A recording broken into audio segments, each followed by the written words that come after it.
few questions, and also have been looking what our viewers have been asking here. So my first question for Harriet.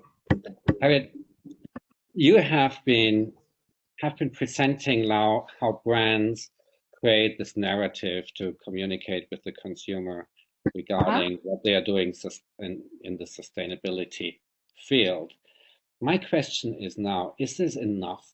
If we assume that sustainability is becoming a purchasing factor for the consumer over the next years, is it enough to create brand narratives, or are we going to need like a label or something that says this is recyclable, this is a sustainable product? Because Andrea also mentioned the QR code.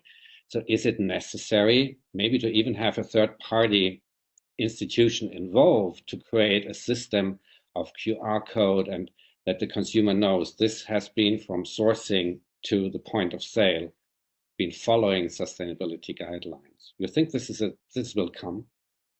I think it's a really interesting point, because one of the biggest feedbacks we have is labels are confusing.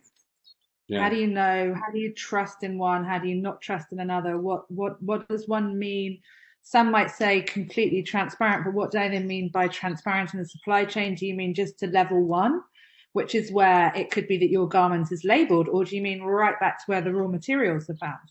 So I think there is a level of, and I think it comes down to what's really realistic in this. Fashion exists, people want to wear fashion. And I go back to, I've got teenage children who I'm hoping don't burst through the door any second now, but we never know, and I apologize in advance if they do. But if they buy online, everything's shifted online, they buy rubbish online, and they're the generation that apparently cares, and she's 15. But they hear this story all the time, they hear everything said to them, and they hear everything. And actually, does it come down to a label, or does it come down to businesses being fundamentally more responsible and trying to make change for the better for the future? Because if they don't, there's unlikely to be something in the future for them. So their feeling is, and if you talk to the next generation, their feeling is, yeah, whatever, you go on at us all the time about how we have to save the world, but what are you doing now? And what are we doing now? And so maybe it is, if you take a brand like Diesel, for example, that is a huge corporation, and it's not easy for them, but they're making a change for the better. And if every company could make a change generally for the better, then do we need labels? Or does everyone really know that things are going to be better in the future? Andrea, she just mentioned Diesel as a big corporation trying.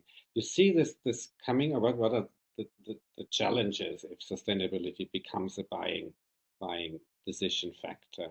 Like in Europe, we see now whenever we buy some food or we go to a restaurant, we know the chicken's name, we know where it was born and where it was killed. Will this happen in the fashion industry as well? But in the chicken,